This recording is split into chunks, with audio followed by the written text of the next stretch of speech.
आगे बढ़ते हैं। राहुल गांधी इन दोनों चुनाव आयोग की लड़ाई लड़ रहे हैं। वोटर्स लिस्ट के रिवीजन और वोट चोरी के आरोपों पर जो लड़ाई हो रही है उसमें नए एंगल की अब एंट्री हुई है। आज हम उसी एंगल की बात करेंगे। चुनाव आयोग पर वोट चोरी के आरोप लगाकर राहुल गांधी ने पूरे विपक्ष को लामबंद कर दिया है, लेकिन अब बीजेपी ने उस लड़ाई में सोनिया गांधी को घेरा है। बीजेपी ने आरोप लगाया है कि सोनिया गांधी उस वक्त वोटर बन गई थी जब उन्हें भारत की नागरिकता नहीं मिली थी। बीजेपी ने उसको लेकर एक दस्तावेज भी जारी किया है। हम जानने की कोशिश करेंगे कि बीजेपी के आरोप में कितनी सच्चाई है। हमारे साथ दो खास मेहमान होंगे। बीजेपी की ओर से पूर्व केंद्रीय मंत्री मुख्तार अब्बास नकवी और कांग्रेस की ओर से सांसद सुखदेव भगत। लेकिन पहले इसी मुद्दे पर हमारी स्पेशल रिपोर्ट। एसआईआर को लेकर कांग्रेस ने चुनाव आयोग के खिलाफ जबरदस्त मोर्चा खोल रखा है। उस मोर्चाबंदी में सोनिया गांधी ने बढ़ चढ़कर हिस्सा लिया। संसद परिसर में हुए ज्यादातर विरोध प्रदर्शन में सोनिया नजर आई। अब बीजेपी ने उन्हीं को लेकर कांग्रेस को घेर लिया है। बीजेपी ने एक्स पर एक दस्तावेज डाला है। उस दस्तावेज में गांधी नेहरू परिवार के सदस्यों के नाम है। उसमें सोनिया गांधी का भी नाम है। बीजेपी का दावा है कि ये दस्तावेज 1980 की वोटर लिस्ट है। कुछ कांग्रेस के लोग कह रहे थे राहुल गांधी जी और विपक्ष के नेताओं ने बवंडर खड़ा किया। अरे भाई, बवंडर नहीं, बलंडर है, और मैं बताने वाला हूं कैसे। जितने आरोप आज तक लगाए, मैं राहुल जी को यही कहूंगा, धूल चेहरे पर थी पर आप आईना साफ करते रहे। बीजेपी के प्रवक्ता प्रदीप भंडारी ने एक्स पर लिखा, सोनिया गांधी की मतदाता सूची का इतिहास कांग्रेस शैली की चुनावी गड़बड़ी का एक उदाहरण है। उनका नाम पहली बार 1980 में मतदाता सूची में आया था, जबकि वो तब इतालवी नागरिक थी। 1982 में नाम हटाए जाने के बाद वो 1983 में फिर से दिखाई दिया, यानी भारतीय नागरिकता मिलने से कुछ महीने पहले। 2 बार कानून का उल्लंघन, और राहुल गांधी अब भी फर्जी मतदाताओं की सफाई का विरोध करते हैं। कांग्रेस ने किया था। ये एक नहीं, ऐसे अनेक उदाहरण हैं। और इस परिवार और पार्टी का शुरू से ये रहा है कि चुनाव हारते हो तो वोटर पे ठीकरा फोड़ दो, या इलेक्शन कमीशन पे ठीकरा फोड़ दो, या इलेक्शन कमीशन के नियमों पर, कार्यप्रणाली पर प्रश्न चिन्ह खड़ा कर दो। सोनिया गांधी की राजीव गांधी से शादी 1968 में हुई। सोनिया गांधी को भारत की नागरिकता अप्रैल 1983 में मिली। बीजेपी के दावों के मुताबिक 1980 में पहली बार उनका नाम वोटर लिस्ट में आया, लेकिन 1982 में हटा दिया गया। लेकिन 1983 में नागरिकता मिलने से पहले फिर से डाल दिया गया। अब कांग्रेस दलील दे रही है ये चुनाव आयोग की गलती है। सोनिया जी ने दरखास्त तो दिया नहीं था कि मेरा नाम वोटर लिस्ट में शामिल किया जाए, तो आखिर चुनाव आयोग ने शामिल किया, तो उस समय जो चुनाव आयोग में जो लोग थे वो जिम्मेदार है। तो उसमें सोनिया गांधी का कोई इससे लेना देना तो है नहीं। बीजेपी सोनिया गांधी पर सवाल खड़े करके कांग्रेस को संविधान विरोधी बता रही है। मेरा राहुल गांधी से सीधा सवाल है, किस बात का डर है राहुल जी? शपथ पत्र नहीं देते, सबूत नहीं देते, झूठे आरोप लगाकर भाग जाते हो, और यही आपका तरीका हो गया है। भ्रम फैलाया चुनाव के समय संविधान का लेकर, आज संवैधानिक संस्थाओं पे प्रश्न चिन्ह खड़ा करते हो। देखिए, ये प्रूव्ड चोरी है। मतलब ये ऐसा नहीं है कि इसके अंदर कोई सबूत की जरूरत है। इसमें सबूत आपके दस्तावेज के अंदर चोरी, फिर उसके ऊपर आप चुनाव आयोग की सीनाजोरी नहीं चलेगी। आपको आपकी जवाबदेही देश के प्रति है। आप संविधान से ऊपर नहीं हो सकते हो।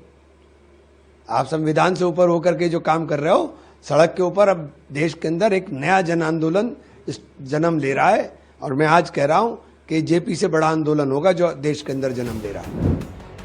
वोटर लिस्ट के स्पेशल डिवीजन की लड़ाई लगातार बढ़ती जा रही है। हालांकि सुप्रीम कोर्ट ने विपक्ष को बड़ा झटका दिया है, लेकिन विपक्ष ने इसे सियासी हथियार बना लिया है। और इसी मुद्दे पर चर्चा करने के लिए मेरे साथ दो खास मेहमान, मुख्तार अब्बास नकवी पूर्व केंद्रीय मंत्री और सुखदेव भगत सांसद हैं कांग्रेस के। बहुत शुक्रिया आप दोनों का इस चर्चा में शामिल होने के लिए। नकवी साहब, अगर मैं आपसे शुरू करूं, बहुत ही सिंपल सवाल है मेरा। सोनिया गांधी का वोटर्स लिस्ट में जो नाम को लेकर विवाद था, 1980 का यह मामला है, इस वक्त सामने लाने का मकसद और आधार क्या है? देखिए, पहली बात यह कि जिस तरह से चतुराई के चक्रव्यूह में कांग्रेस पार्टी फंस रही है, वो उसका एक और प्रमाण आपके सामने आया है। और ये जो बेसलेस पार्टी जो है वो ब्रेनलेस पॉलिटिक्स में लगी हुई है, वो कहीं ना कहीं जो है वो देश की संवैधानिक व्यवस्थाओं को, संवैधानिक संस्थाओं को जो है वो उसके प्रति अविश्वास का माहौल पैदा करने की कोशिश है, इससे ज्यादा कुछ नहीं है। क्योंकि अगर आप देखें शिक्षा जी कि 2014 के बाद बिना कांग्रेस के रिमोट और सपोर्ट के पहली गैर कांग्रेस सरकार है जो अपने शानदार तीसरे कार्यकाल में लोगों के सरोकार के लिए सुशासन के सफर को सफलता के साथ आगे बढ़ा रही है। ये बात उस कांग्रेस के कुनबे को पसंद नहीं आ रही है जो कांग्रेस की हमेशा जो है या तो डायनेस्टी की सरकार हो, या डेपुटेशन की सरकार हो, या डिक्टेशन की सरकार हो जी। तो उन्हें इस बात को ये हजम नहीं कर पा रहे हैं कि ये मोदी जी की सरकार ना तो डायनेस्टी वाली सरकार है, ना डेपुटेशन वाली सरकार है, और ना ही जो है वो डिक्टेशन वाली सरकार है। ये जो है वो जनता के जनादेश से चुनी हुई लोगों के सरोकार, गांव गरीब किसान, झुग्गी झोपड़ी के इंसान के प्रति समर्पित है। तो यही चीज जो है तो वो नकवी साहब, इसी आप क्या कारण कह रहे हैं कि जो 1980 में जो गड़बड़ी पाई गई थी सोनिया गांधी के वोटर्स लिस्ट में नाम शामिल होने के बाद, एक तरह से इस वक्त ये बीजेपी का एक पॉलिटिकल काउंटर अटैक है, या फिर इसे कुछ लीगल जामा भी पहनाया जाएगा? देखिए, एक बात आप बताइए, क्या पॉलिटिकल अटैक है? ये तो हकीकत है ना, और इस हकीकत को जो है कांग्रेस के लोग भी स्वीकार कर रहे हैं। साहब कह रहे हैं कि ये तो हमारा नाम जो है सोनिया जी का जो है वो चुनाव आयोग को लेकर जोड़ दिया था। अब जो है वो नाम जोड़ने पे भी जो है वो बवाल, और जो है वो नाम हटाने पे भी सवाल। तो ये चित भी अपनी और पट भी अपनी, ये एक सवाल। दूसरी जो महत्वपूर्ण है, मैंने शुरू में कहा कि खुद कांग्रेस पार्टी अपने चतुराई के चक्रव्यूह में फंसती जा रही है। क्योंकि जिस तरह से उसने इस पूरे के पूरे पहले आप शिक्षा जी, आपको याद होगा कि जब करगिल का युद्ध हुआ, हमारी सेना ने जो है वो पाकिस्तान के आतंकवादियों और पाकिस्तान की फौजों को घुस करके मारा। तो उस वक्त क्या उन्होंने कहा था? उसके जश्न मनाने में, रंग में भंग डालने के लिए इन्होंने कहा कि कफन चोरी हो गई, और अटल जी को कफन चोर कह दिया था। उसके बाद जो है वो एक चौकीदार चोर का शगुफा आया, और अब जो है वोट चोरी का। अरे भैया, अकल के दुश्मनों, जो है वो भारतीय जनता पार्टी 37%, 32%, 38% वोट पाती है। वोट चोरी जो है वो 70-80% होती है। और अगर मैं अभी आप इतिहास बताएंगे तो कांग्रेस पार्टी को शर्मिंदगी उठानी पड़ेगी। तो आप कह रहे हैं कि अपनी चक्रव्यूह में विपक्ष, नकवी जी आप कह रहे हैं कि अपने ही चक्रव्यूह में विपक्ष फंस रहा है, लेकिन दो ही इसकी मांगे हैं, 300 सांसदों को मिलने दे चुनाव आयोग, तभी वो मिलेंगे और संसद में बहस हो जाए। बीच का रास्ता तो निकालना पड़ेगा ना। शिक्षा जी, मैं बताऊं, मैं लगभग 2 दशक से ज्यादा समय से अपनी पार्टी की तरफ से एनडीए के मुद्दों को लेकर के चुनाव आयोग से बात भी करता रहा हूं, मिलता भी रहा हूं, और हमारा डेलीगेशन भी जाता रहा है। और हमारा डेलीगेशन कभी भी जो है वो 400, 300 और 200 लोगों का नहीं था। चुनाव आयोग तय करता था कि भाई ऐसा है कि आप जो है वो 10 लोग आ जाइए, 5 लोग आ जाइए, 4 लोग आ जाइए। मुझे याद है कि जो मैक्सिमम हमारा एनडीए का डेलीगेशन मिला था, उसकी संख्या थी जो है वो 18 लोग, जिसमें नीतीश कुमार जी भी थे, और भी एनडीए के लीडर्स थे, हम लोग सब लोग थे। तो कभी भी नहीं था। कई यार मुद्दे हुए, हम लोगों ने बाहर चुनाव आयोग का कई मुद्दों में चुनाव अधिकारियों के जो है उसमें सुधार के लिए आवाज उठाई, लेकिन कभी ये नहीं कहा कि चुनाव आयोग ही जो है वो पूरी तरह से फेल हो चुका है, संवैधानिक संस्थाएं जो है वो पूरी तरह से जो है वो चोर हो गई है। ये जो भाषा है, ये भाषा जो है वो मुझे नहीं लग रहा है कि कांग्रेस पार्टी जो है, इसीलिए मैंने कहा ना कि जो बेसलेस पार्टी अगर ब्रेनलेस पॉलिटिक्स में लग जाएगी तो इसी तरह की स्थिति दिखाई पड़ेगी। सुखदेव भगत से हम बात करने की कोशिश करेंगे, हम लगातार संपर्क उनसे बनाने की कोशिश कर रहे हैं, लेकिन let me be the devil's advocate जब तक सुखदेव जी हमारे साथ जुड़ते हैं।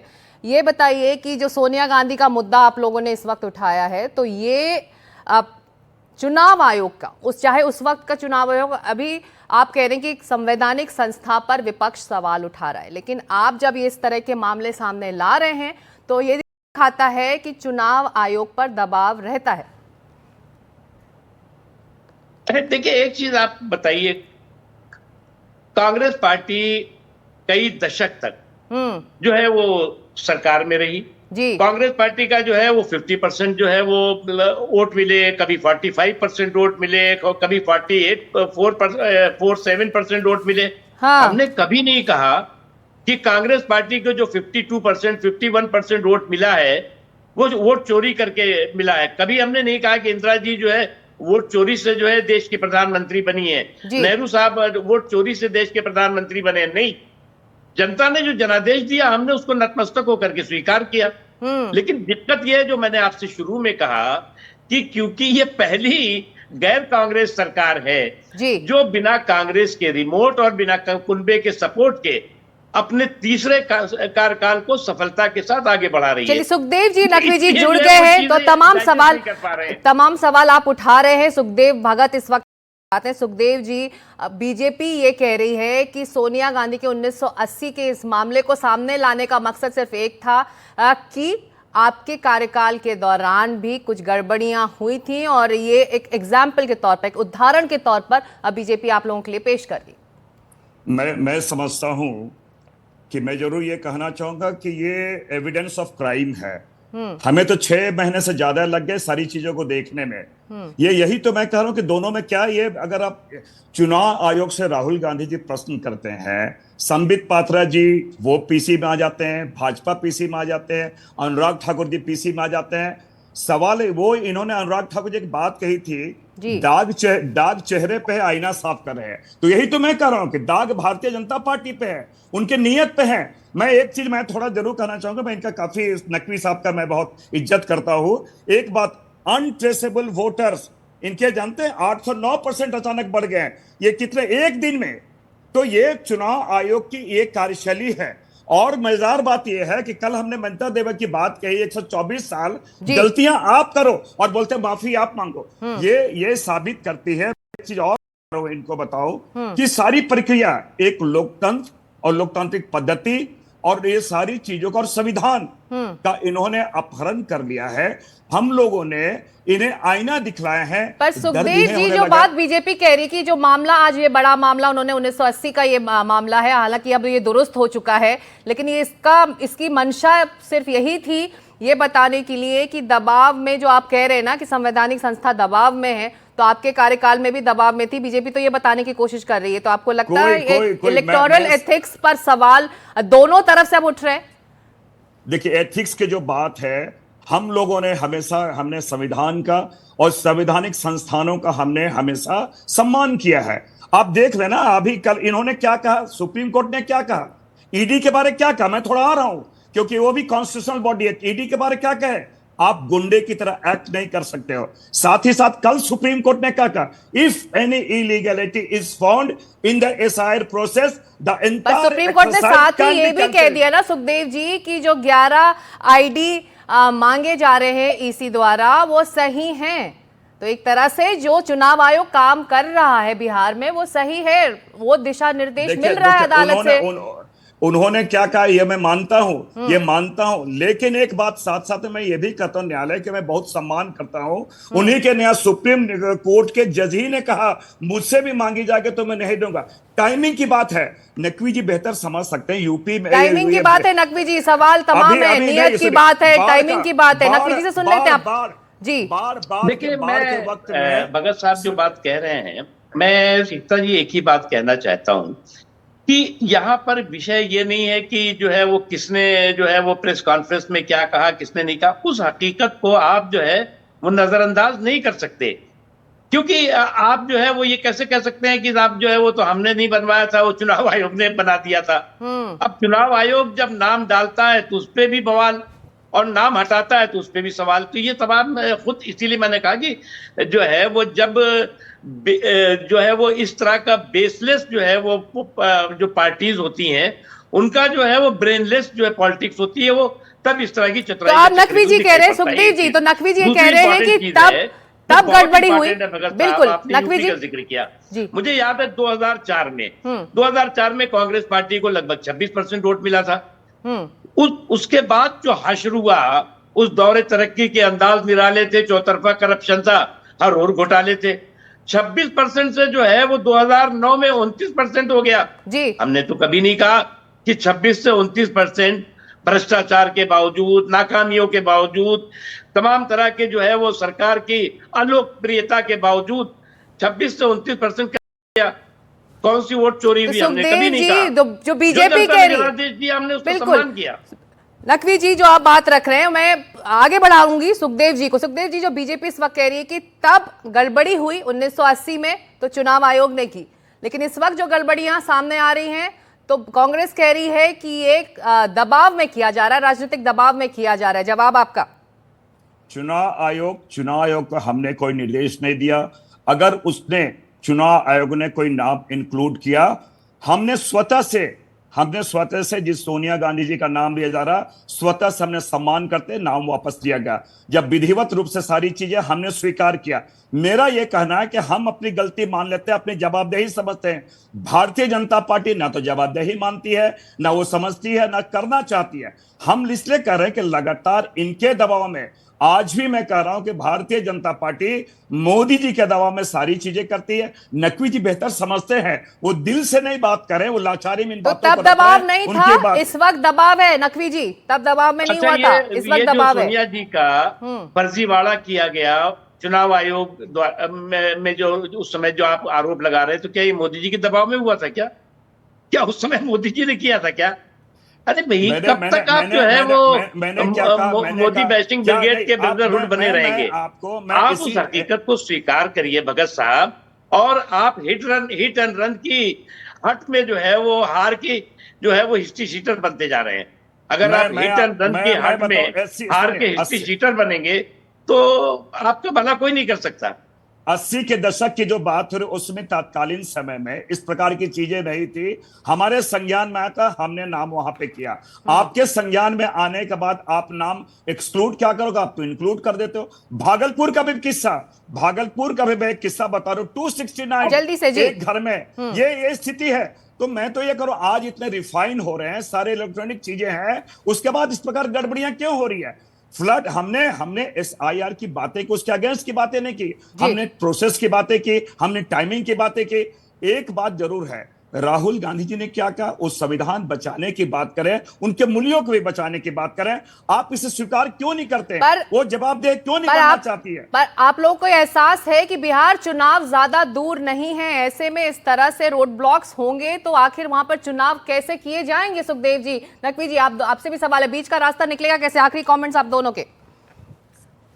देखिए, मैं एक चीज सीखता जी, मैं बहुत तर्कों के साथ बात कर रहा हूं, और जो कांग्रेस के मित्र हैं, भगत साहब या और भी जो लोग हैं, आप ये बताइए किस चीज की वोट चोरी?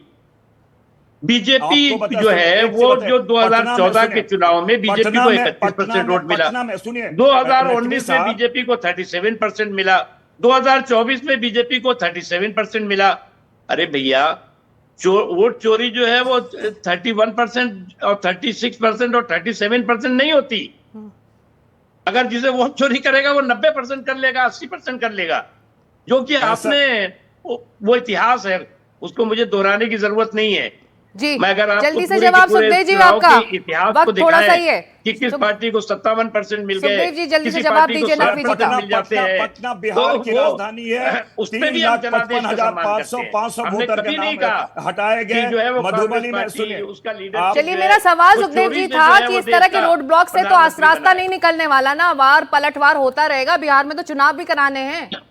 आप सोचिए कि बिहार, मैंने कहा पटना बिहार कर दी, पटना में 3,55,500 वोट काटे गए, मधुबनी में 3,52,000 काटे गए, पूर्वी चंपारण में 3,16,000 काटे गए। ये 65 लाख का आंकड़ा जो है, ये बताएं, जो चीजें फीड नहीं की जा रही है, ये इसलिए मैंने कहा कि बहुत सुनियोजित तरीके से आप लोग ये सारी चीजों को, चलिए, इस वक्त सबसे अहम है कि इस मुद्दे पर एक रास्ता निकले। इस तरह से सियासी वार पलटवार होता रहेगा तो इसका खामियाजा जो है, इसका नुकसान जो है बिहार की जनता को भुगतना होगा। मैं एक बात कहना चाहता हूँ नकवी जी, बहुत कम वक्त है, बहुत जल्दी से जी। हाँ, मैं देखिए एक बात कहना चाहता हूँ कि मुझे कोई भी पार्टी हो, कांग्रेस पार्टी खासतौर से इस ग्रैंड ओल्ड पार्टी की मैं बात कर रहा हूँ, अरे भैया, आप जो है वो हार की हताशा में कब तक ये तमाशा करेंगे?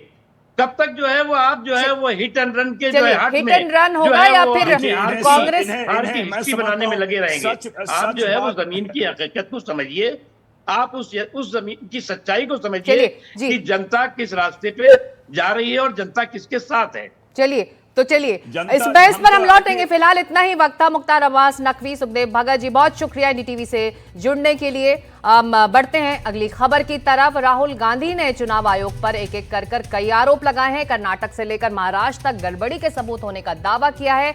आज बीजेपी ने राहुल के सारे आरोपों का जवाब भी दिया। उन्होंने वायनाड से लेकर रायबरेली तक फर्जी वोटर के आरोप लगाए और इंडिया गठबंधन की दूसरी पार्टियों पर भी सवाल खड़े किए।